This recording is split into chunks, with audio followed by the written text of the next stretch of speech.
What up, YouTube? Before we start the video, we got a very important announcement for you. That's right. We have our new milestone giveaway for 2,000 subscribers. That is a CGC 9.8 graded Thor #1.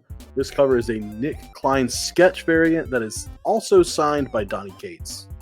What? Are you crazy? Yes, we are. When we hit 2,000 subs, we're giving away this bad boy. So make sure to hit that subscribe button, ring that bell, and give us a like. It would be much appreciated because we want to give this away, but we only can do that when we hit 2,000 subs. Let's get to the video. What up, YouTube? I'm Jim. I'm Nate. And we've got another new Comic Day video for you for the week of April 10th. And, there's some good ones this week. I think, a little mix. I don't know, there's never bad ones, but I think this could be a good week. I think there'll be some books that were kind of like, and then there'll be some books that are like, yeah. But, the only way we'll find out is if we start this video. That's right. So let's go. All right, first up from Boom Studios, we have House of Slaughter, issue number 22, The Butcher's War, Part 2. Yeah, this is back to where we want to be. Back to having Tate Bromball writing our stories and ass with it. And I said it in the live show that we did when we were reviewing issue 21, but the implications of the overall Slaughterverse that are happening in this book are pretty extreme. We know that the next arc that we're getting from Something is Killing in the past, it's like flashbacks, and I almost wonder if we're building up to like what's happening here will have big implications for Erica once they start getting back into her current day stories. So if you're into the Slaughterverse, you really need to be reading this book. Not only is it good, but it has big implications. Making moves. All right, after that, from Image, we have Napalm Lullaby from Rick Remender, issue number 2. Issue 1 was just a silly goose time, but also like, hey, you're not supposed to understand what's going on, but I'm going to walk you through it enough that you will completely enjoy the confusion. And I am super pumped for this issue, and I'm going to go ahead and say this is one of probably 2 patois for me. Yeah, I mean, issue 1 was my pick of the week. It was both of our pick of the week. Yeah. Huge 5 stars. I was blown away by it. I mean, it's literally comic book Inception. Like it's Inception with a brand new cool story. But man, I loved it. I loved every minute of it. Something cool is happening here, and I couldn't tell you what. And you should go read it. That's what I'm gonna say. All right, after that, okay, I said 2 patois. It's 3 patois. This is the third. This is the second patois, and that is Transformers issue number 7. We have Daniel Warren Johnson writing the story, but we have Jorge Corona doing the artwork, and we've already kind of seen what he's doing, and we can pretty much say that it's in good hands. Is it Daniel Warren Johnson? No, in the artwork. No. But if there was someone that was going to do a really good job of mimicking his style and keeping true to what Johnson has established, it's going to be Corona. And I'm excited for it. We had a pretty big revelation in issue number 6.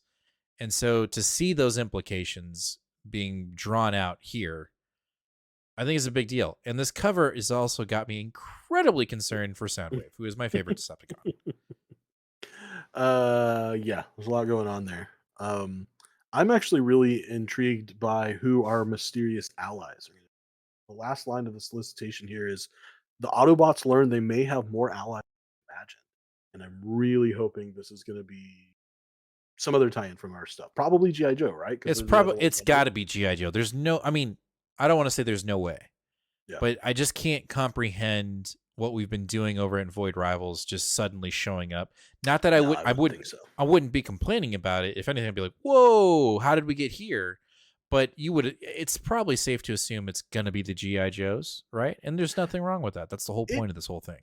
It could be just more Transformer stuff too, right? And that would be okay. True. Like it could be like there's more Autobots and we didn't know about them, and boom, they're like, hey, we've been tracking you guys. We find. Oh, it'll be like the Dinobots, or it'll be the fucking Beast Wars, Beast the what are they called? Totally. The Maximals, like what about the Jungle ones, or like the Jungle ones? I don't know, the Meteor ones, or like the fuck are you talking about? It just sounds like you're just saying random like Well, Oh, the Beast bro, ones or the Mechazoid yeah, ones. yeah. Beast Wars was the Maximals, right? Like that was. Yeah. We'll get into it. That would be dope. I'm just saying, if it's the Maximals, holy shit. Yeah. But also, if it's the Dinobots, I mean Grimlock, come on, like Grimlock by that dude, fucking. Oh my Anyway, god. all right, let's move on to Marvel with the Incredible Hulk issue number 11. You know, we literally got this book like 2 weeks ago. 2 weeks Like, ago, yep. it didn't feel that good.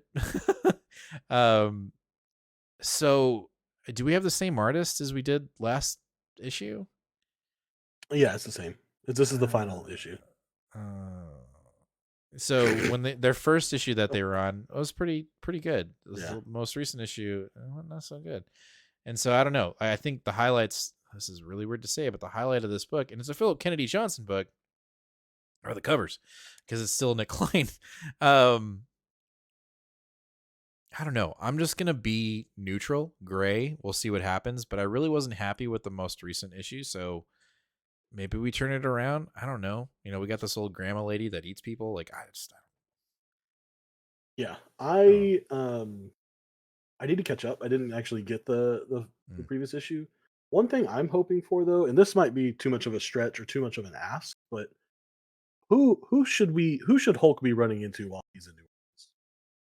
Who else is based in New Orleans? Man, no. Maybe a school? Maybe a school for magical Yeah, people? but that thing's been disbanded, hasn't it? Strange Academy?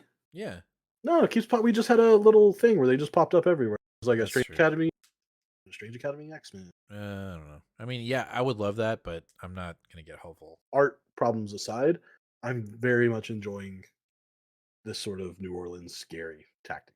I appreciate you trying to inject some kind of hope, and that's why I have with word. zero qualms about a Philip Kennedy Johnson book. I know that the issue Yeah. you read, you just happened to have a bad day, and it was probably great. You haven't read it yet. I don't need to. I know. He's my boy. All right, the Invincible Iron Man, the X-Men tie-in. The last issue was not good. It just wasn't. It was literally Gary Jerry got lazy and literally wrote a Spawn comic book where he described everything, and then you saw it happen on the page, and it was just kind of like, eh. Do I want to see a showdown between Fei Long and Tony? 100%. Are we gonna get it? Don't know. Hope we do. And what the hell's going on with Rhodes? That's all I got to say. We'll see what happens. Is this book going to continue after X-Men? We think it isn't, but we don't have a definitive answer from Marvel, so it'll just be a wait and see kind of game, right? Yeah. So yeah. I mean, 8+ issues of Fall of X tie-ins. When do we cut the facade and say this is an X-Men book who happens to have Iron Man? I mean, in it? we're all saying except for Marvel, so let's just get to it. Like, come on. All right, after that, we've got Miss Marvel Mutant Menace, issue number 2. She is in the Mojoverse, and after the most recent episode of X-Men 97, I'm kind of digging it. I'm kind of there right now. I'm not a big Mojo person, but that X-Men 97 stuff made me like kind of intrigued here too. 100%. So I Kamala is doing. I think her mutant book is incredibly over or underrated, and I just hope we stay here with essentially her being a mutant. I hope I'll be very not happy if when we do the reset, Kamala is no longer a mutant or no longer considered a mutant. I think she fits here really well. I think I like it. I want to see more of it. So hopefully this continues. But I really love this cover. I think I don't like Mojo. I think Mojo is a gross character. Yeah. But this is dope. This is a great cover. I actually forgot I picked up issue 1 of this. I need to do it. It looks like though, Peach Momoko has a variant cover for every issue of this run. So it looks like I'll probably be picking up this whole run. Well, there you go, buddy. Let me see if I can get caught up to read this with you. Oh my god, that's great. Ooh, my gosh. Mm-hmm. Peach is just on a different level, man. Yep. It's great. All right, after that, we've got another X book. We got Resurrection of Magneto, issue number 4. He is back. He has been resurrected, and now it looks like Magneto's about to kick some major Orcus ass. And again, like, there are very few Fall of the House of X tie-ins that I'm all about right now. And this is definitely one of them. I think Al Ewing is a master. He does a great job of referencing history within his comics, whether it's very recent or old. Mm-hmm. And his little character study of Magneto has been an absolute blast. So very interested to see. This is the last issue in the run. So Yep. how it ends, what the stipulations are, what the implications are, that we establish is very intriguing for me. And then also this cover right here. I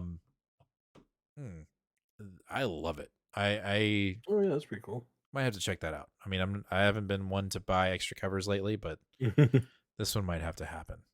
But Yeah, anyway, looking forward to it. his style is pretty cool. Mm-hmm.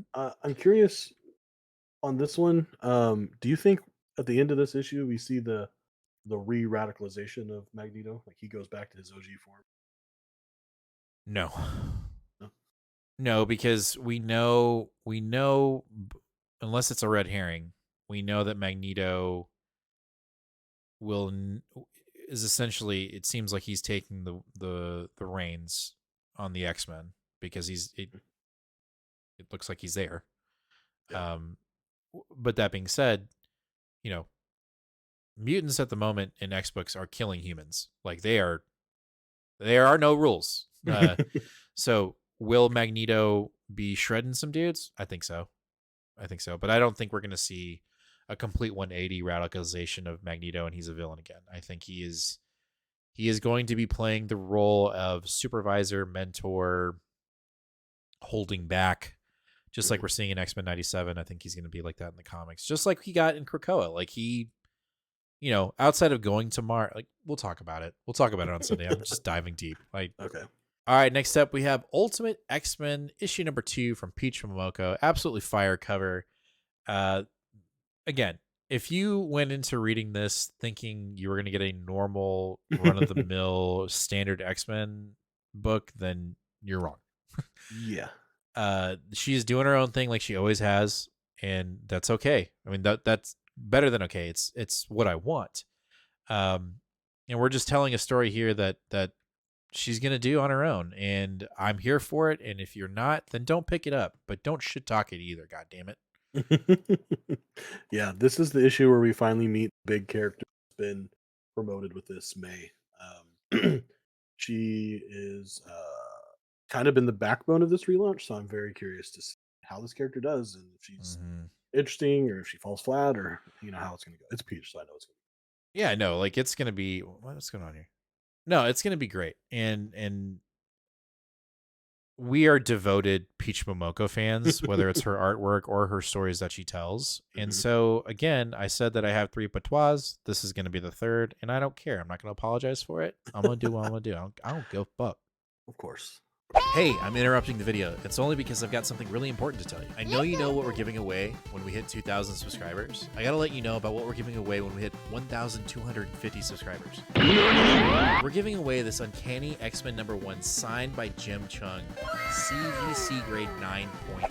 When we hit 1,250 subscribers, you could potentially win this, but you have to be subscribed to our channel. So hit that sub button, ring that bell, give us a like. Let's get back to the video, shall we? All right, let's jump over to DC with Batman and Robin, issue number 8. Things seem to be coming to a head here with Man-Bat or Batman or whatever the fuck he's called.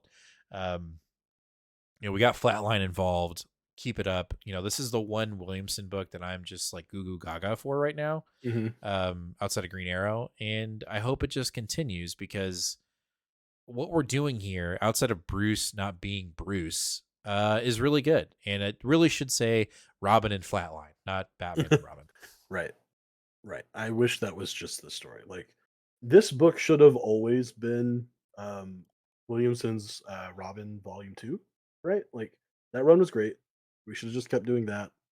I don't this bastardization of Bruce Wayne that we're doing here is pretty lame. But this is good. I also want to make sure you and the rest of our viewers are ready because we thought Simone Demille was back. Just kidding. He's not here again. Son of a bitch. We cannot even get issue 2 of 2 arc issue with the same artists. So. We're not going to have this conversation every week. I just don't care anymore. I don't care. I won't bring it up anymore. That's fine. All right, our last book of the night is Green Lantern issue number 10, and it's getting like we're doing some stuff over here, and it looks like it's a lot of fun. We've got some mystery. We figured out what the hell's going on with the batteries, and that Earth is actually quite more important than we initially realized, which is it has its own Green Lantern Corps. It's got its own battery, and that's why there are so many lanterns assigned to Earth, and that's great. And now we're going after the League of Planets, or whatever the fuck it's called, and you've got lanterns that can change the colors of the rings at will, and that sounds fucking awesome. So, yeah, I'm very stoked for this issue. Yeah, there's a lot of fun stuff. Of course, my absolute favorite thing was when Joe literally rolled up in that truck or a tank or some shit. And just walked up, it was like, "Welcome to the Resistance." And I was like, "Oh, yes, oh, I love it." I think Green Lantern, just like Green Arrow, is really shaping up to be a classic underdog that a lot of people may be missing. And I could be talking out of my ass right now because I'm not a massive DC fan, right? So people that read DC right now are probably going like, "Where have you been?"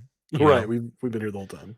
But that's just my view of it. Oh, also, we talked about this before, but this isn't a tie-in to House of Brainiac. There is a backup in this issue that's a tie-in, but our main story is not being altered. And thank God. That would have been devastating. That's the way you do it, right? Like if you're going to make it be involved in this, you make it a backup so we can still have a story. And then I just won't read it still. It's great. Of course not. All right, that's going to do it for this week's New Comic Day video for the week of April 10th. Let us know down in the comments, what are you picking up today? What are you reading first? And what's your potential pick of the week? We'd love to know. As always, make sure to hit that subscribe button, ring that bell, and give us a like. It'd be much appreciated as we're on the road to 1,250 subscribers, but we can't do it without your support. So please, if you do feel so inclined, hit them buttons. Give us that support. Anyway, we'll catch you guys live this Sunday at 8 o'clock p.m. Central Standard Time, where we'll talk about all these books and more, including the most recent and awesome episode of X-Men 97. That, it is so good that Nate's watching. I know. Can you believe it? It's crazy.